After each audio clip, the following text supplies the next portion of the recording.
ভবন এলাকা থেকে যুক্ত হয়েছেন ফরহাদ বিন নূর, আর কেন্দ্রীয় লাইব্রেরির সামনে থেকে যুক্ত হয়েছেন আছার লিমন।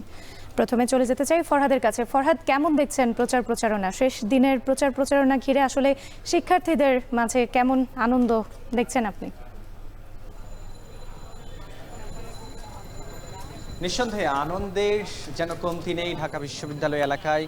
আমরা জানি যে দীর্ঘ দিন পরে বাংলাদেশে যে গণতান্ত্রিক পরিবেশ ফিরে এসেছে সেটি এই ঢাকা বিশ্ববিদ্যালয়ের মধ্য দিয়ে, এবং আমরা দেখেছি যে ঢাকা বিশ্ববিদ্যালয়ের কেন্দ্রীয় ছাত্র সংসদ নির্বাচনের যখন থেকে তফসিল ঘোষণা হয়েছে সেই দিন থেকে আজকে পর্যন্ত, আজকে নির্বাচনী প্রচারণার 11তম দিন এবং আজকে শেষ দিন। আজকে পর্যন্ত আমরা যেই গণতান্ত্রিক পরিবেশটি ঢাকা বিশ্ববিদ্যালয়ে দেখেছি যে প্রতিদ্বন্দ্বী প্রার্থীরা একে অপরের বিরুদ্ধে পাল্টা অভিযোগ থাকলেও ঢাকা বিশ্ববিদ্যালয়ে এখন পর্যন্ত একটি সুন্দর এবং সুশৃঙ্খলভাবে এবং কোনো প্রকার সহিংসতা ছাড়াই যে নির্বাচনী পরিবেশটি চলে এসছে, সেটি কিন্তু অত্যন্ত শিক্ষার্থীরা বলছেন যে এটি তাদের কাছে অত্যন্ত আনন্দদায়ক, এবং এর মধ্য দিয়ে বাংলাদেশে যে গণতান্ত্রিক পরিবেশ সৃষ্টি হলো সেই ধারাবাহিকতা যেন অব্যাহত থাকে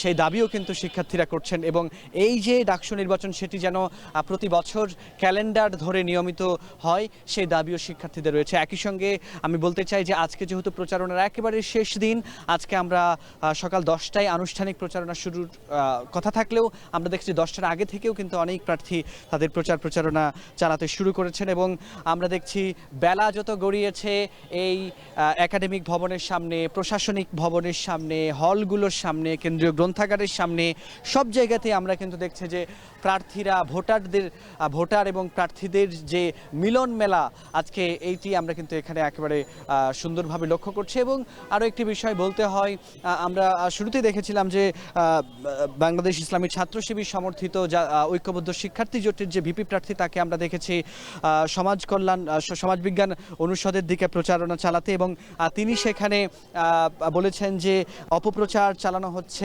সেইগুলোর শিক্ষার্থীরা মূলত ব্যালটের মাধ্যমে প্রতিবাদ জানাবে। এবং এরপরে আমরা দেখেছি জাতীয়তাবাদী ছাত্র দল, তারা হল এবং কেন্দ্রে যারা প্রার্থী তাদেরকে শপথ পাঠ করিয়েছেন, এবং এই শপথে একটি নিরাপদ ক্যাম্পাস, শিক্ষার্থী বান্ধব ক্যাম্পাস, পরিবেশ বান্ধব ক্যাম্পাস নির্মাণের জন্যই তারা কিন্তু এখানে শপথ পাঠ করেছেন। এরপরে অন্যান্য প্রার্থীদেরকেও আমরা দেখছি প্রচারণা চালাচ্ছেন, এবং আজকে রাত 11টার দিকে প্রচারণা শেষ হবে।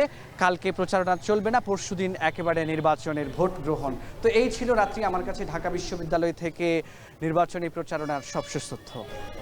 নির্বাচনী প্রচারণার খবর শুনছিলাম ফরহাদ বিন নূরের কাছ থেকে। এবার আছার লিমন, আপনার কাছে জানতে চাই, শেষ মুহূর্তে প্রার্থীরা আসলে কোনো প্রতিশ্রুতি দিচ্ছেন কিনা?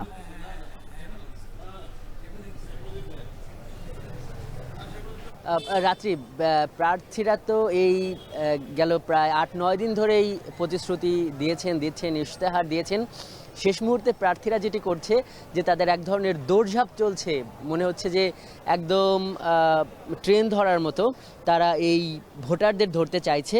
এবং এর কারণ হলো যে এই ঢাকা বিশ্ববিদ্যালয়ের যে কেন্দ্রীয় সংসদ, এখানে কিন্তু 471 জন প্রার্থী প্রতিদ্বন্দ্বিতা করছে। প্রতিটি পদেই মানে একটা বড় সংখ্যক প্রতিযোগী রয়েছে, যেই কারণে এই ঢাকা বিশ্ববিদ্যালয়ের যারা শিক্ষার্থী, যারা ভোটার, তাদের আসলে এত নাম মনে থাকবে কিনা এটাই একটি বড় চ্যালেঞ্জ হয়ে দাঁড়িয়েছে।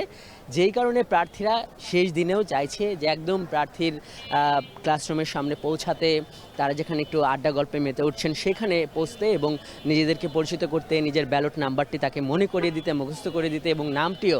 কারণ এই একদিন পর যে ঢাকা বিশ্ববিদ্যালয় কেন্দ্রীয় সংসদ নির্বাচন হতে চলেছে, এখানে কিন্তু শুধু নাম এবং নম্বর থাকবে।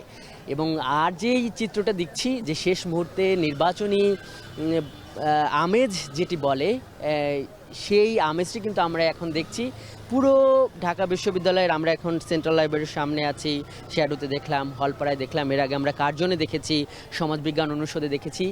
একটাই সবার আলাপ আলোচনার বিষয়বস্তু, সেটি হলো ডাকসু নির্বাচন। এবং মনে হচ্ছে যে পোস্টার কোরানোর মানে একটা শৈশব ফিরে এসেছে এই যারা শিক্ষার্থী তাদের মাঝে। এবং এই যে যুবক তরুণ এই যারা শিক্ষার্থী রয়েছেন এদের প্রত্যেকের হাতেই একাধিক প্রার্থীর পোস্টার বা লিফলেট এগুলো রয়েছে এবং দেখে বোঝা যাচ্ছে না যে আসলে সে কি পোস্টার দিতে আসছে নাকি নিতে আসছে।